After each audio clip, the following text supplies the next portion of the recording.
Chapter 28 Shell Shock. Durant was stretched out on the long wooden bench by the hearth. He never wanted to put his boots on again. His entire body ached. He had taken a beating from his company's last stand at dawn on Good Friday, to the run from the demons at midnight, to the slog through the woods to the depot, the foot race to the chateau, and everything that followed. The thick piles of coals in the fireplace were radiating so much heat that he felt like his uniform blouse was going to burst into flame. After a night in cold, wet wool, the idea was not necessarily unappealing. He rested his arm over his eyes, stretching his sore shoulder and shielding his face from the heat.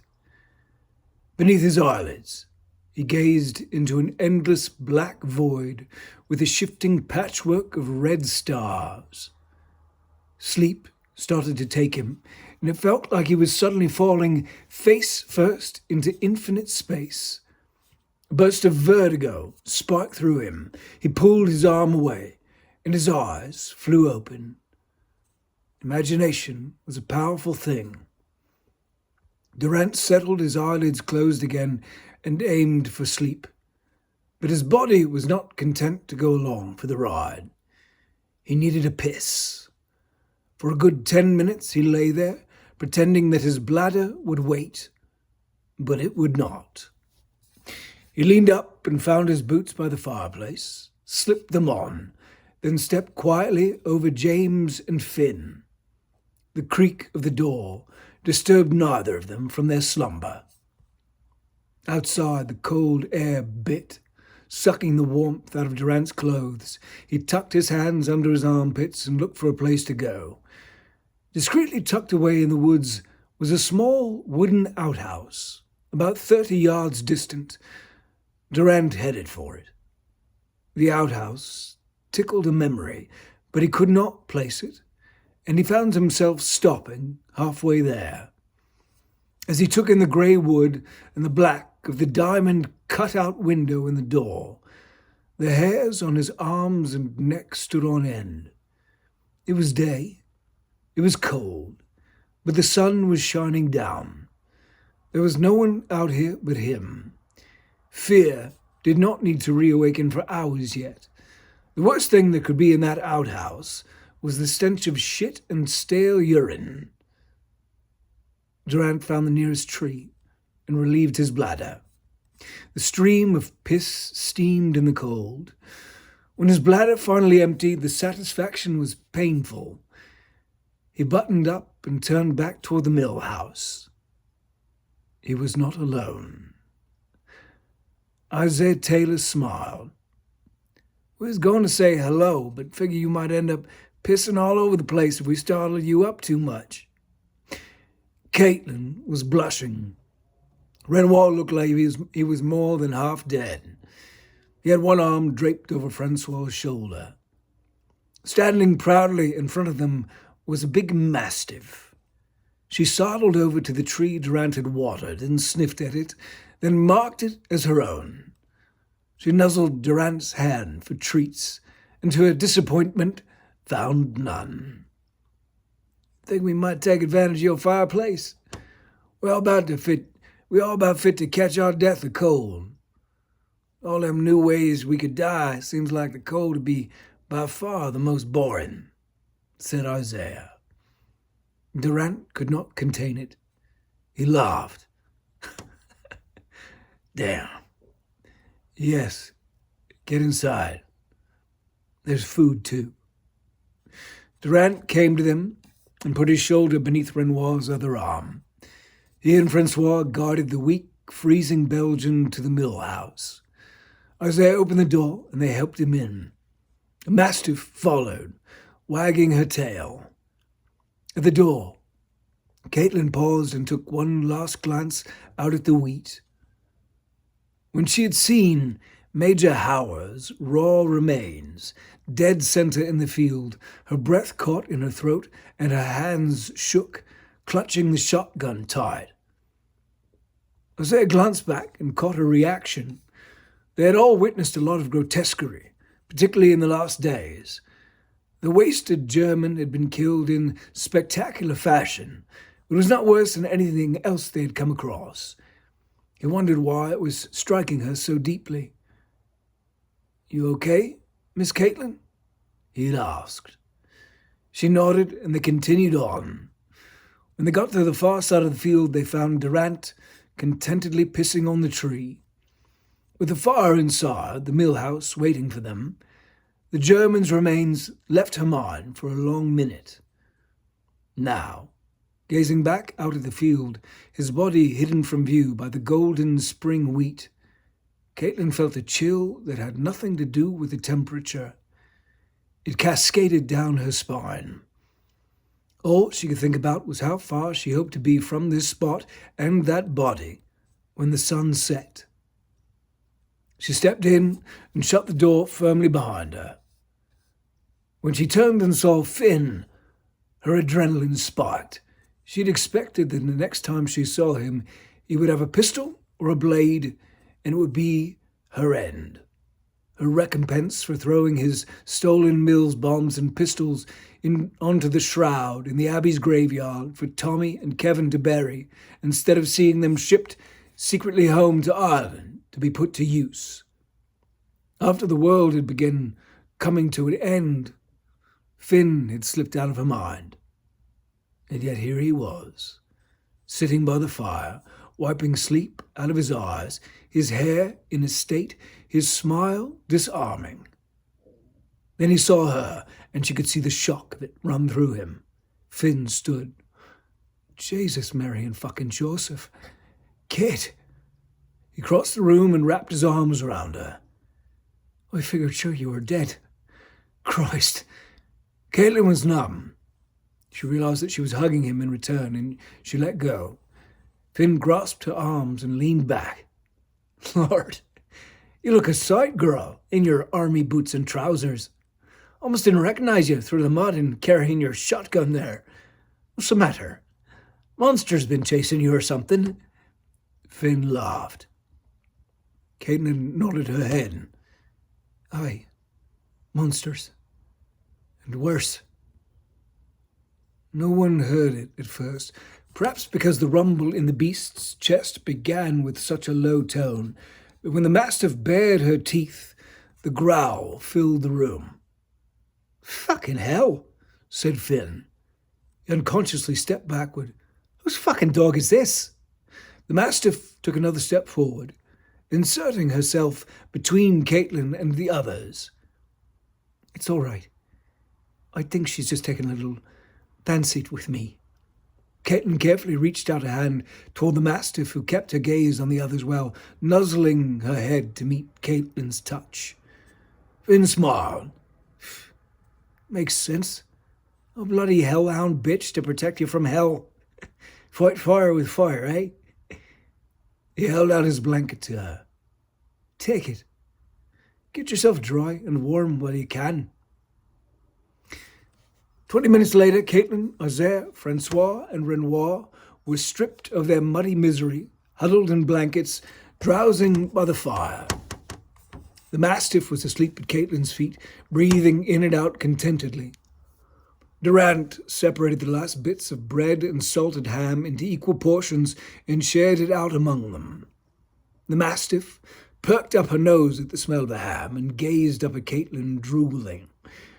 Caitlin held out a strip of ham, and the dog took it gently, swallowing it nearly whole.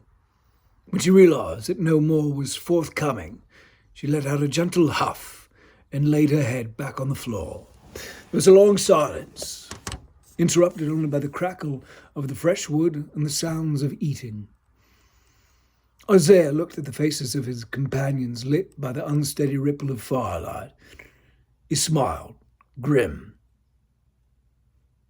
"Good God, you all looking like you got the shell shock." "Some kind of fucking shock, that's for certain."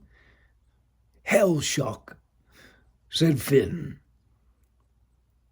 James sighed. "I'm just going to say it. Y'all curse a lot with a lady present."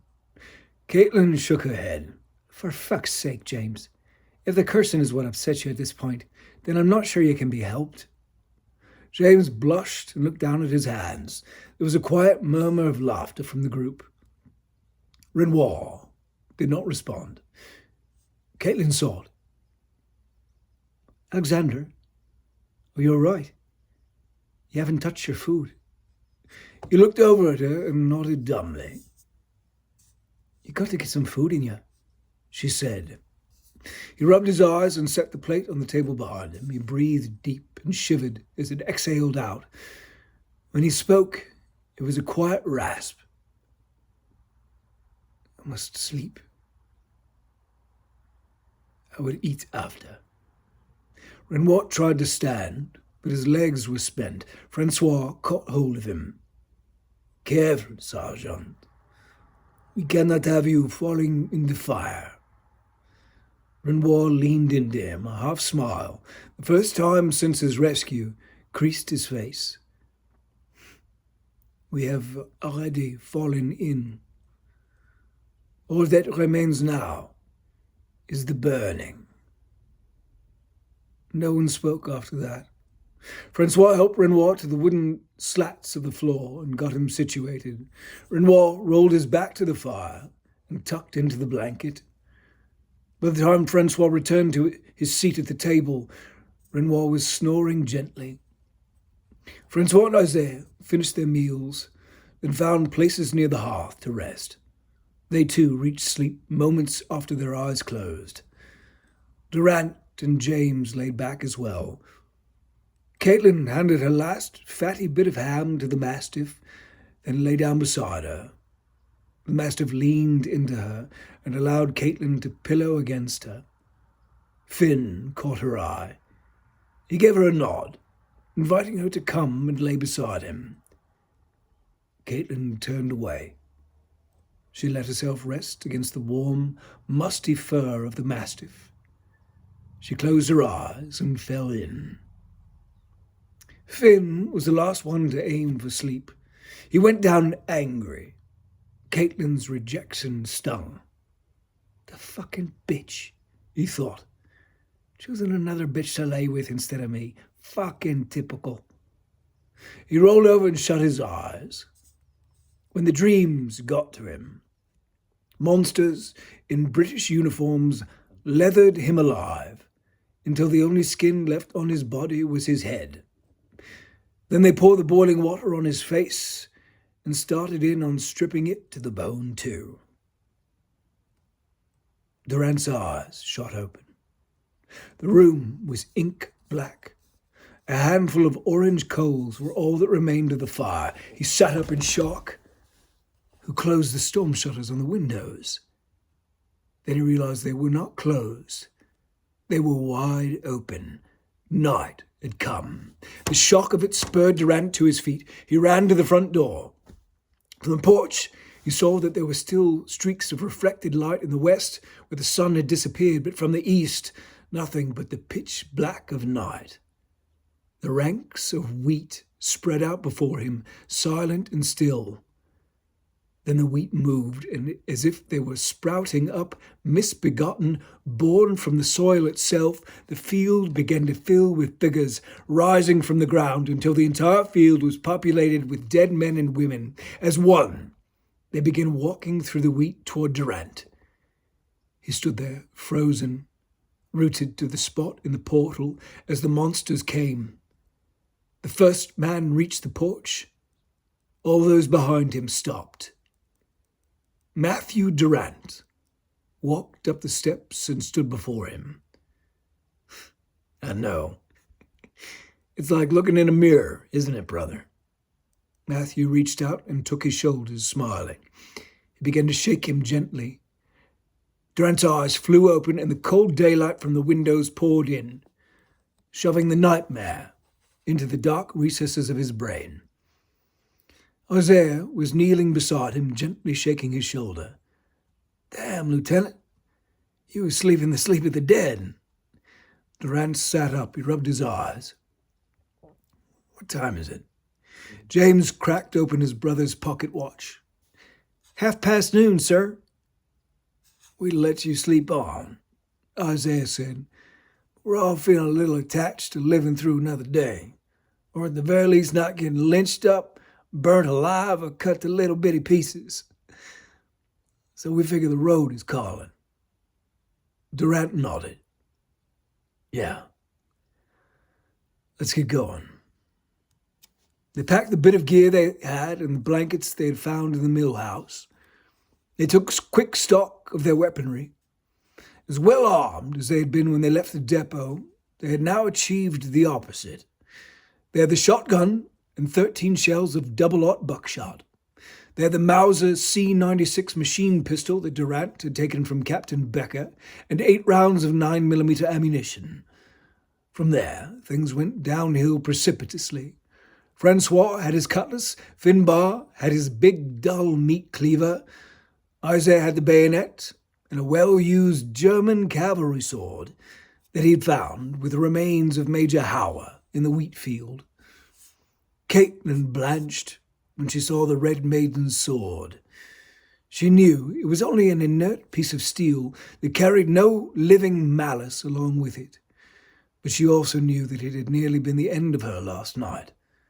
She could almost feel the coming weight of its impact, millimeters from striking and cutting her neck to the bone.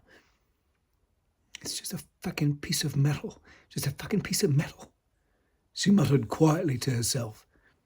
What's that, Miss Caitlin? Asked James. She bit her lower lip. Nothing, James. Nothing. Fortified as best they could be, the group left the mill house and headed for the road. When they reached it, they turned east.